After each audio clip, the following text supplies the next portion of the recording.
Lahore high court نے پنجاب کی نگراں حکومت کی جانب سے 3 اضلاع میں 45,000 ایکڑ اراضی 20 سالہ لیز پر فوج کے حوالے کرنے کے فیصلے کو یہ کہتے ہوئے مسترد کر دیا کہ یہ معاہدہ دونوں یعنی حکومت اور فوج کے دائرہ اختیار سے باہر تھا۔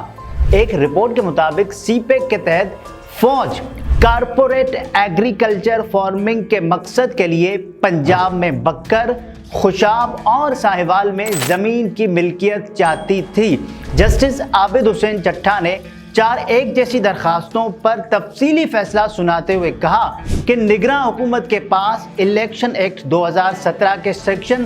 230 کے تحت کارپوریٹ ایگریکلچر فارمنگ سے متعلق اقدام اور پالیسی کے حوالے سے کسی بھی طرح سے کوئی بھی فیصلہ کرنے کا آئینی